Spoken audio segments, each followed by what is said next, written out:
where we are discussing common lease violations and how to deal with them today.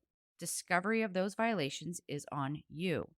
So you will hear this a lot from us, but the only way to know when these things are happening is by doing periodic inspections of your rental properties.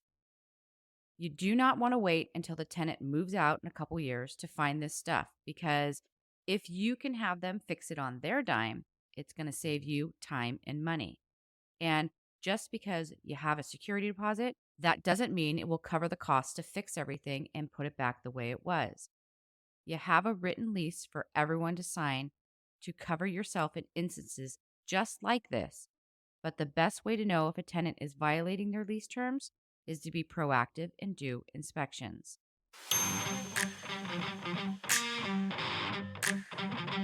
Welcome to your Landlord Resource Podcast. Many moons ago, when I started as a landlord, I was as green as it gets. I may have had my real estate license, but I lacked confidence and the hands-on experience needed when it came to dealing with tenants, leases, maintenance, and bookkeeping. After many failed attempts, fast forward to today, Kevin and I have doubled our doors and created an organized, professionally operated rental property business. Want to go from overwhelmed to confident? If you're an ambitious landlord or maybe one in the making, join us as we provide strategies and teach actionable steps to help you reach your goals and the lifestyle you desire, all while building a streamlined and profitable rental property business. This is your Landlord Resource Podcast. Hey there, landlords. Thanks so much for tuning in to the Your Landlord Resource Podcast. For those of you who may not know us, my name is Stacy, and I'm here with my husband and business partner, Kevin. We have been landlords individually and together for coming up on 20 years apiece here. Yeah, that's for sure. And boy, can we tell you some stuff we've seen when it comes to rental properties.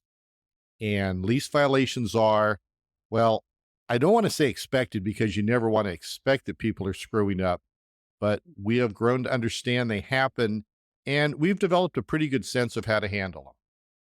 Let me start off by telling you all this. If you are a landlord who has never once had to deal with a lease violation, I actually question if you're doing inspections on a regular basis. Because if you are and you're not finding any issues anywhere on your rental properties, then you're doing an incredible job of screening your applicants before placing them in your units. Yeah. So Kevin and I like to think that we do a really good job with our tenant vetting, but it is rare when we can walk through a unit and not see something that's amiss. And I'm not talking about anything crucial here, you guys. I'm talking about adding a bidet feature on a toilet or a smoke detector that has been removed. I'll also tell you that our lease in its entirety is 45 pages long. I know, right? Freaking 45 pages. Now, some of that is required documentation on mold and bed bugs and other stuff that is required by the state of California. But I think lease content wise, we're looking at around 28 pages. So if your lease is 4 to 5 pages and doesn't really include a lot of information about your criteria and regulations or those of the state where your rental resides, this is something you should really evaluate. We did a 3-part series on the podcast where we broke down our lease and all of the different sections, clause by clause, and discussed why they're important. Well, we should say important to us because here in California, tenants seem to have more rights than the landlord. So our lease is extensive and includes every little thing that could come up as an issue. Now, when we first started, it was 19 pages. And each year, as more and more issues arise and more laws are passed, there is more we need to include in the body of the lease to protect ourselves and our assets. If you guys want to check those lease podcasts out, it's episode 32, 33, and 34. We'll link them in the show notes for you. Okay, so when tenants move into a rental, they sign a lease agreement agreeing to the stipulations expected of the tenants, like when they should pay you rent. I'm not sure if it's actually in the law, but I believe you have to allow the tenants to read the lease agreement before they sign to give them an opportunity to negotiate any of the terms they're not comfortable with. And these can be things like painting a wall when it says the wall color can't be altered, or maybe installing a TV on the wall with a bracket when the lease states no holes over quarter inch. Stuff like that. You guys, your lease terms must be reasonable too.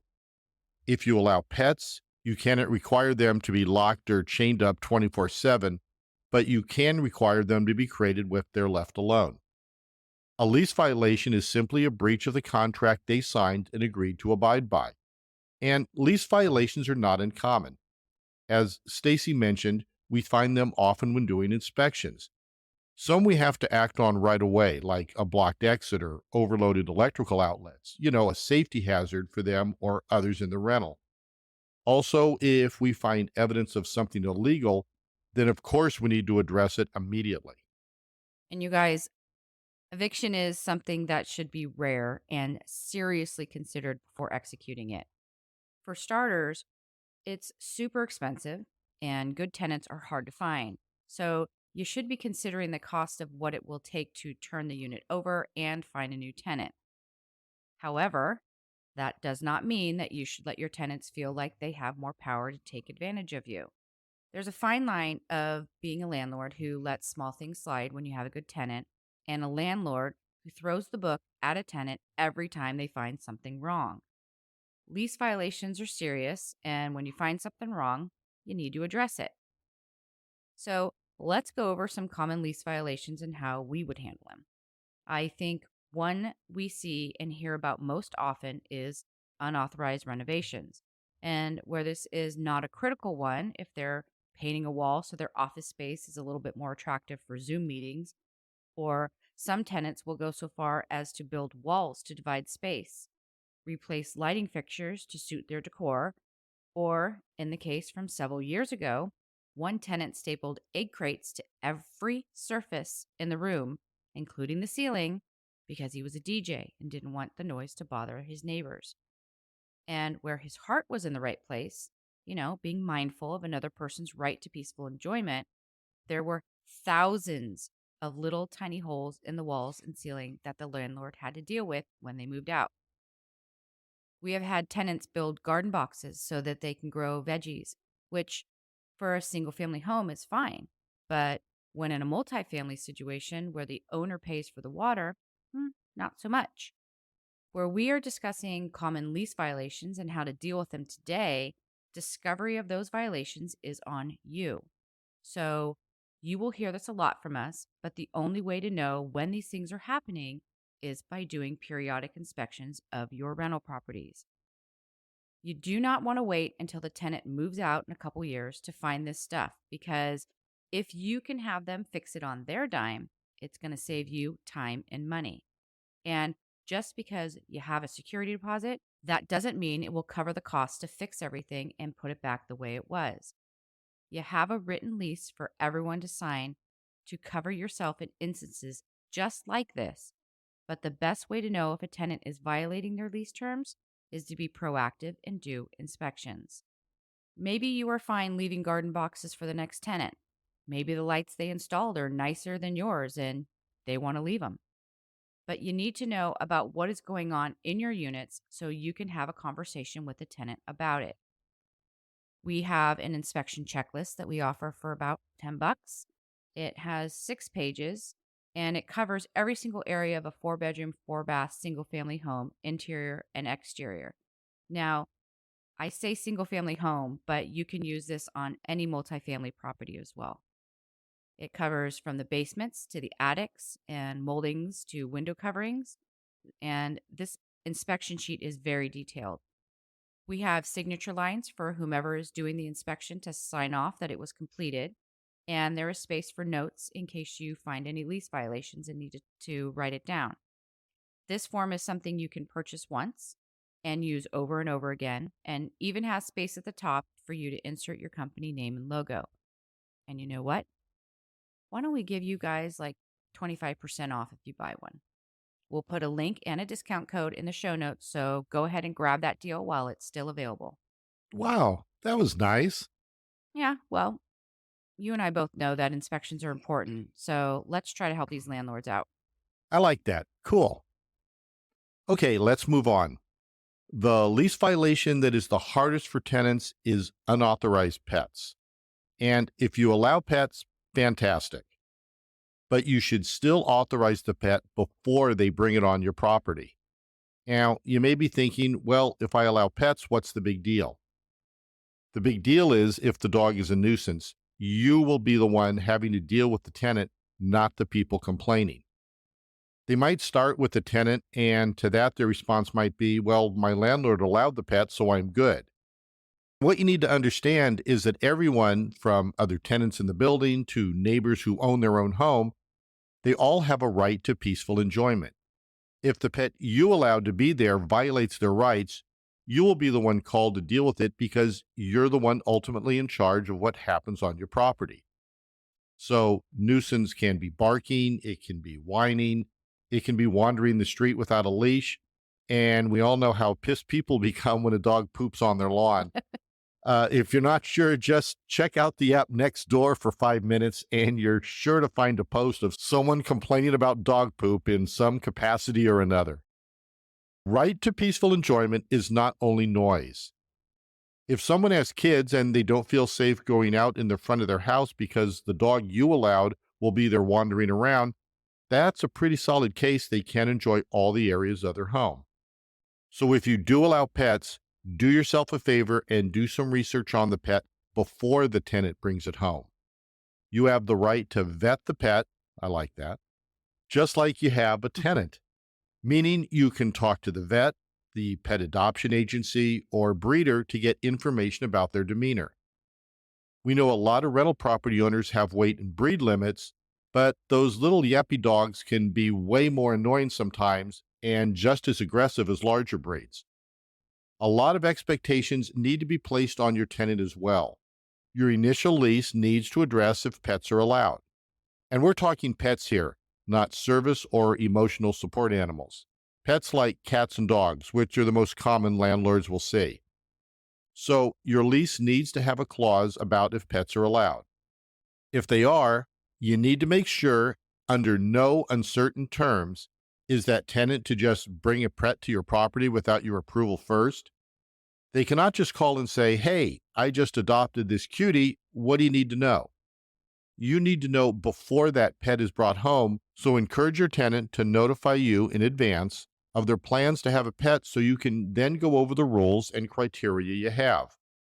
Such rules as the pet cannot wander the interior of the home when no one is home and needs to be crated, or the pet needs to be kept in the provided dog run outside, or pet food cannot be left outside that will attract rodents. Maybe you require pet rent or an additional deposit to cover potential damages, stuff like that. If you do not allow pets, you need to address it ASAP. Nip that violation in the bud because your other tenants will be watching and wondering how you deal with it. If you let one slide, you have to let them all slide. Yeah, so in our sixplex, we don't allow pets. The units are small and in very close proximity, and honestly, not the best place to house a pet. We also have had some pretty horrible damage from tenants who sneak in pets, like destroyed carpet that was used as a scratching post. We've had chewed off windowsills, ruined hardwood from urine that sat all day, and you guys, the list can go on and on. And not to mention the smell. It's really hard to get rid of the smell when pets are in your units 24/7. And not once have we had a tenant who called to ask about why there was a pet in another unit.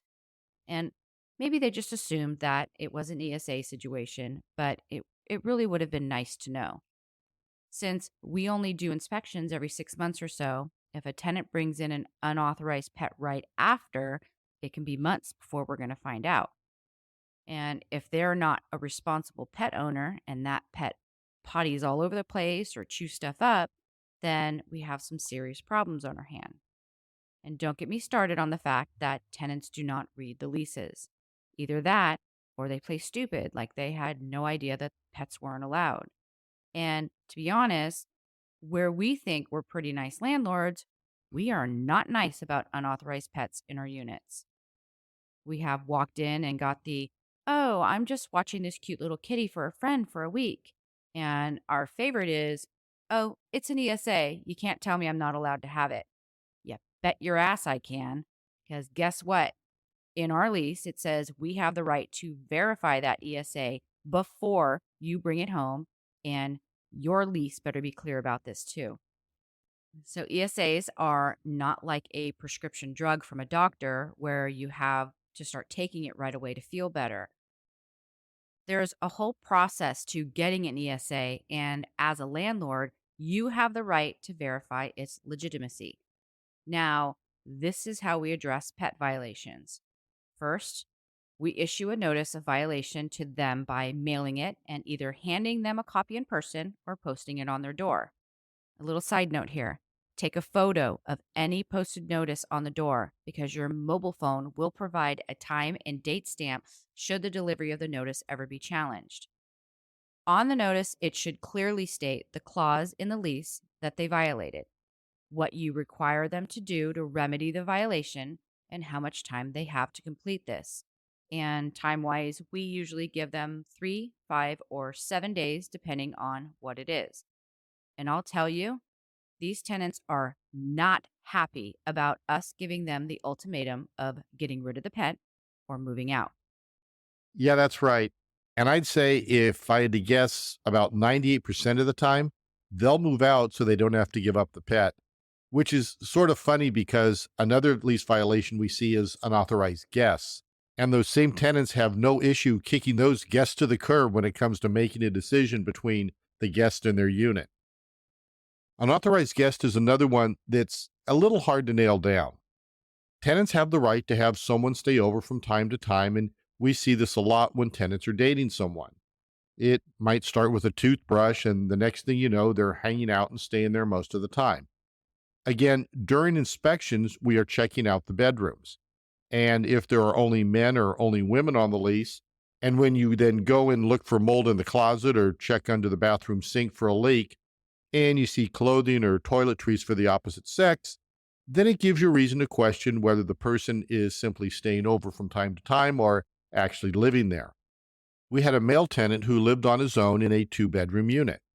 When we went in to do our inspection, the spare room had different furniture in it, and we will just say it looked pretty feminine. When we checked the back of the closet wall for mold, we found the closet was filled with women's clothes and high heeled shoes. Now, it's not our place to wonder what this guy does in his spare time, but it was pretty clear there was likely a female living there also. So, you know what we did? We just asked him. He's a great tenant who always pays on time and lets us know when something needs maintenance or attention. So we wanted to just have a discussion with him before we freaked out. And not that this was a reason to get upset, but remember, when you rent to one person, you will expect the wear and tear from one person. When you add another person into the mix, that can make a big difference on your maintenance as well as utilities because we cover the cost of the water bill. Now, he was honest and said he had an old college friend who took a temporary job in town and it had lasted longer than they both anticipated. He said he had been thinking he had to give us a call to add her onto the lease, but we beat him to it. We explained we had to vet her just as we did all the other tenants in order to add her onto the lease, and they were actually both fine with it. As it was, she ended up staying only about a year and moved out when their lease expired. Yeah.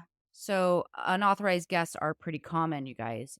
So please make sure you have very defined rules on how long guests can stay.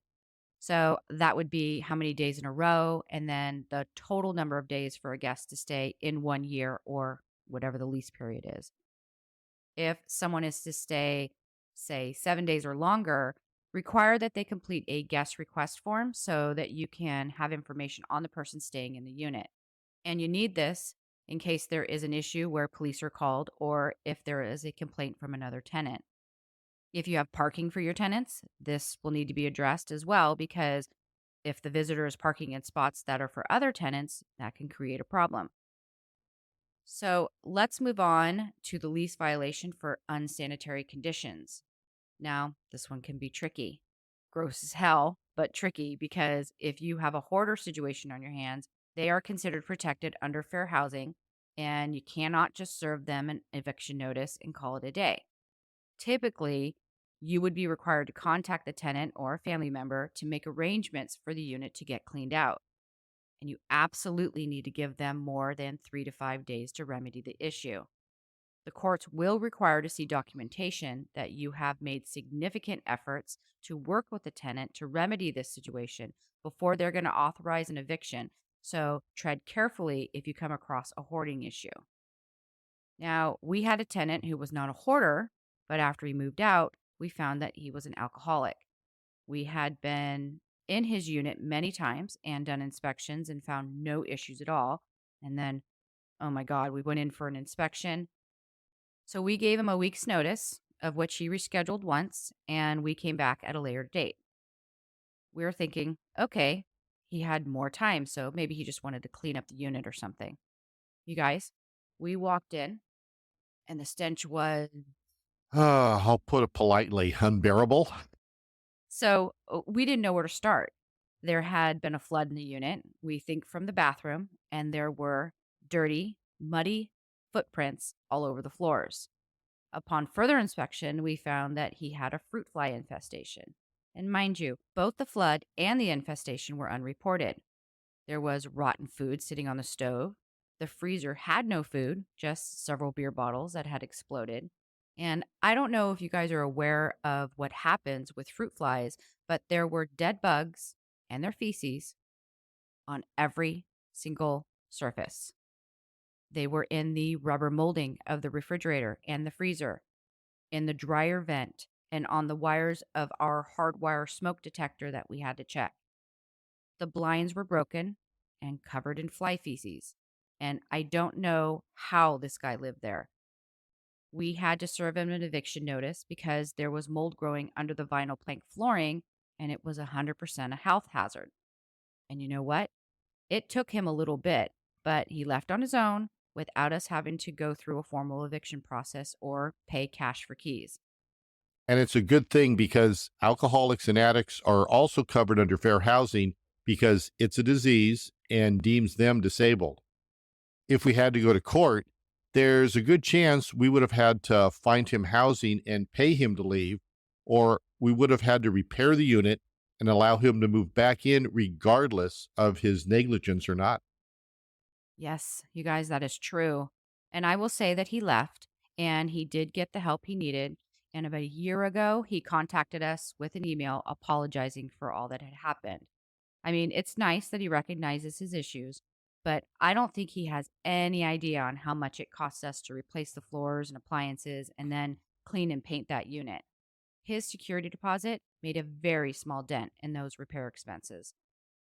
And we could have gone after him to get retribution, but then we're talking legal fees and court and no guarantee that we were going to get it since he lost his job during COVID. It costs us a lot, but we felt it would have cost us way more had we pursued financial compensation. Yeah, that was a tough one. I mean, we had to use up a good portion of our reserves to fix and replace everything. Plus, even though we do this anyway, we knew we had to stay on top of rental rates for other units so we could replenish those lost reserves. Tenants who trash units really have no idea of their actions and how they affect the other tenants. So, if a tenant damages your units, be it a broken window, a hole in the wall, or busting the garbage disposal by putting food down it like bacon grease or artichokes, that is something you can bill them for and get compensation right away. Always approach them with kindness, as they likely didn't intend to bust up the unit on purpose, but be firm and let them know it won't be tolerated. Make sure that your lease reads that any damage that occurs as a result of negligence on the part of the tenant will be repaired by you, but paid for by the tenant. So, one thing I want to address is how landlords handle lease violations from children of a tenant, like noise or annoying behavior. The first thing to note is if a child is under the age of 18 or not.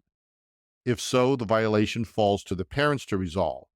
If they do not, or the child is just hell on wheels, then consider more drastic measures. However, children playing outside, laughing and screaming with happiness, like when running through the sprinklers, are not going to be considered a nuisance.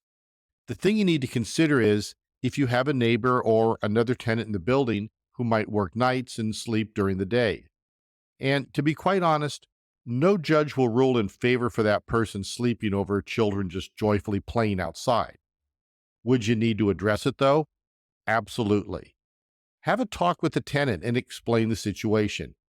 I mean, we had one experience with a neighbor who worked nights, but once they were awake, they would open the drapes or blinds, and those open drapes signaled to the children to play and have fun that he was up and no longer sleeping. Now, if the tenant's child is practicing drums or having band practice late at night, okay, that might be another issue. Another example would be a kid with a muscle car who revs their motor every time they drive away.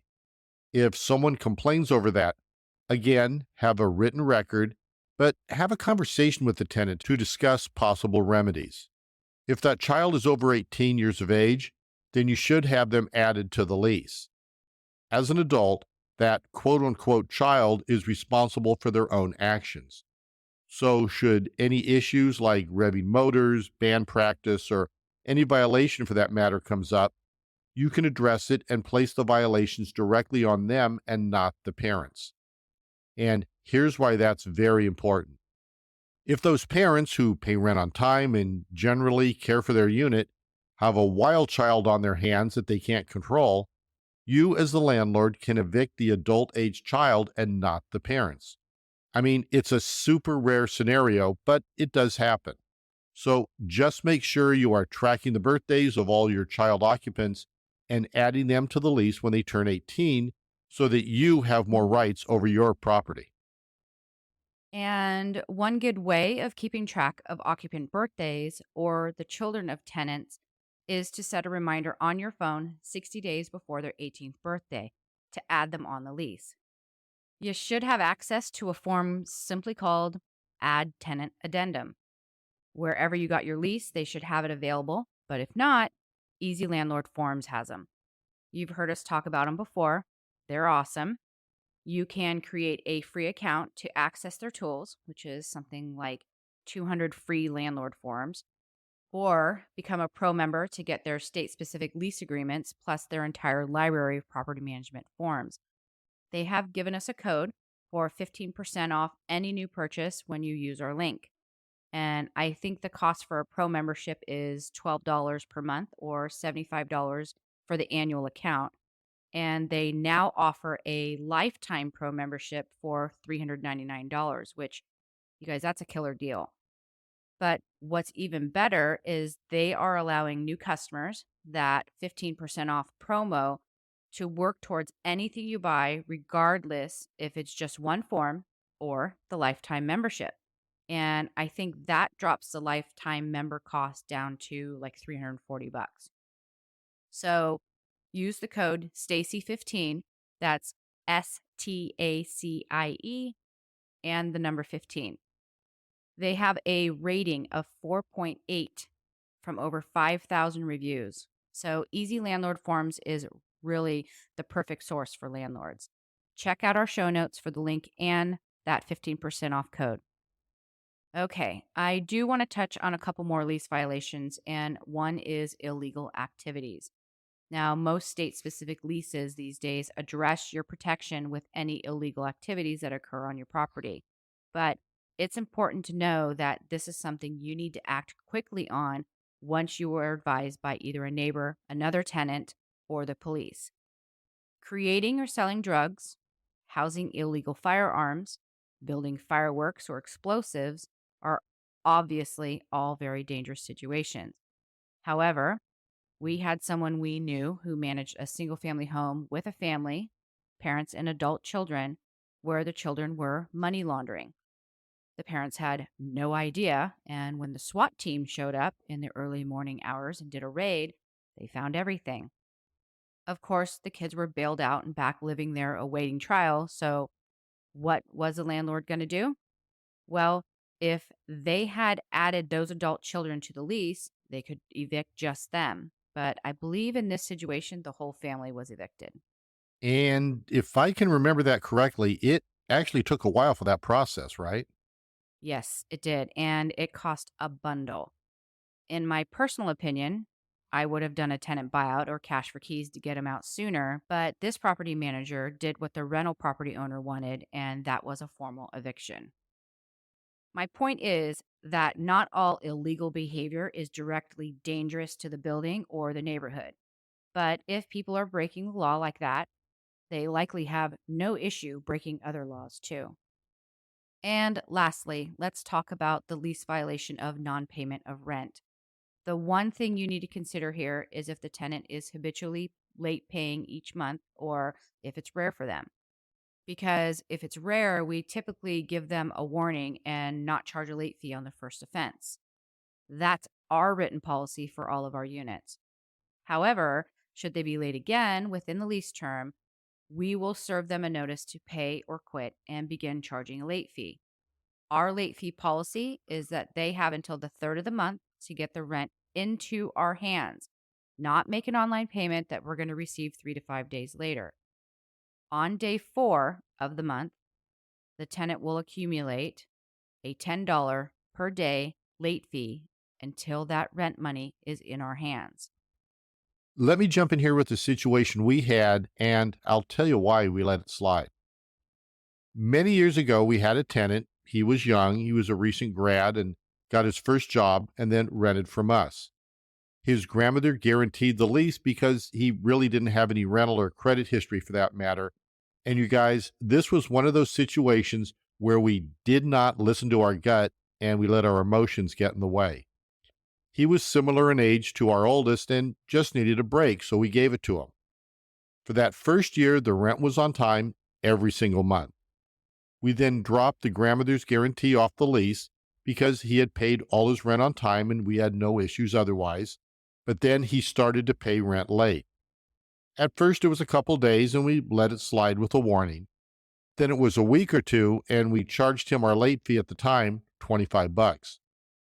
We felt for the guy, but still served him several pay or quit notices. And as soon as he would get the notice, he would pay his rent and that $25 late fee. We then changed our late fee to the one stated earlier, $10 per day starting on the 4th of the month. By this time, he had rolled onto a month-to-month rental agreement.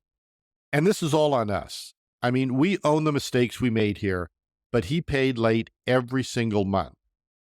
Eventually, knowing he would pay, we just stopped issuing the pay or quit notices unless he got to 30 days late, and we're going to tell you why. We were making a bundle in late fees off this guy. He never had any violations or complaints. He was just super unorganized financially. On average, we made over $200 more a month on a unit with market rates around $1,500. So that was around, give or take, 15% more income from those late fees than if we had booted him out and got a better tenant in there. And I don't know about you, but that extra $2,400 a year was nice. And this went on for a couple years before he finally moved out. Yeah. And thank God he did not have his landlord contact us for information on his history. Yeah, yeah, that worked out well from that aspect. I mean, come to think of it, we rarely ever get calls on tenants. Yeah, maybe 1 in 5 that move out, we get a call on. And lucky for us, those are the ones who are great tenants and we have nothing negative to report. So the point here is to create your policy and do your best. Some habitually late paying scenarios are not worth the time and effort of evicting them, flipping the unit, and then having to find a new tenant. Sometimes getting a hefty late fee works better. It's all up to you and what you're comfortable with. We do not recommend doing what we did at all. And since that's happened, our tenant screening has gotten much stricter. So we haven't had to deal with this again. Yeah, we've been lucky. So, you guys, it's not all just luck. I mean, we've worked very hard to perfect our criteria and strategy for tenant screening. So much so that we're in the process now of creating a course all about it. I believe we're going to be calling it How to Place Your Ideal Tenant from Marketing to Move In. Now, if this is something you're interested in learning more about, you can sign up on our wait list to be notified when we're getting ready to launch it. The link to sign up will be in our show notes. Okay, the last thing we want to address is that landlords have to abide by the confines of the lease too. Just because you own the property That does not mean you can enter without notice or just show up unannounced every day, unless, of course, there's an emergency situation. You also have to maintain the rental and make sure the tenant has doors that lock, windows that open, a working stove, heat, a toilet that flushes, and running water. Landlords have to provide a rental that is safe, secure, and in good working order, so no broken windows, leaking roofs, rodent infestations, mold, stuff like that. If you are notified of an issue, address it immediately. And we know that some things can take time to complete, but keep the tenant in the loop when it comes to communication. When you schedule the repair of a heater in the dead of winter, let the tenant know how that conversation goes every step of the way. This way, the tenant knows you're doing your best to remedy the situation and will hopefully remain patient and not report you to the housing board as a slumlord. And the last thing we want to remind you of is that not all violations are a one size fits all consequence. Evaluate them on a case by case basis while keeping in mind that you cannot favor one tenant's violation and then not another tenant's. If you decide to take action against a tenant for painting a wall black, then create a criteria and remedy in case another tenant does the same. No matter what the violation, though, always notify the tenant.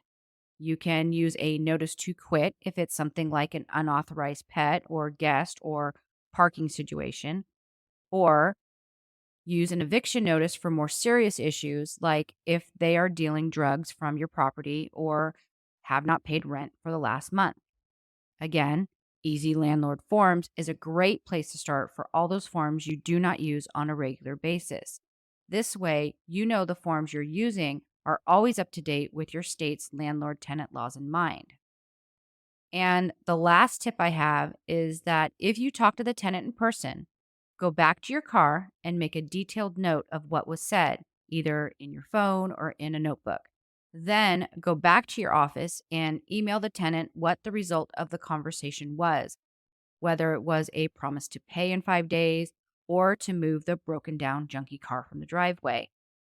This is your proof of communication if for some reason the issue ends up in court. Cover yourself and keep detailed notes of all in person conversations. All right, you guys, as usual, we went on a bit longer than we anticipated, and we thank you for sticking around and listening to all we have to say about lease violations. I'd like to ask you a favor. If you really like what you're hearing, would you please give us a kind review? Those reviews really help other landlords give us a chance when they can see how much you like listening to what we have to say. If maybe a review is not for you, maybe you could subscribe to listen to us weekly on your favorite podcast platform. The more regular listeners we have, the higher we rank and can be found by other landlords just like you. And we would love to keep in touch with you. We have a free weekly newsletter that has several landlord specific articles to keep you informed, our favorite landlord products that we like to use in our business, and of course, we link the weekly podcast episodes. You can subscribe at yourlandlordresource.com/subscribe. We'll also put the link in the show notes along with links to our private Facebook group and social media sites. Please know we appreciate you. And until next time, you've got this, landlords.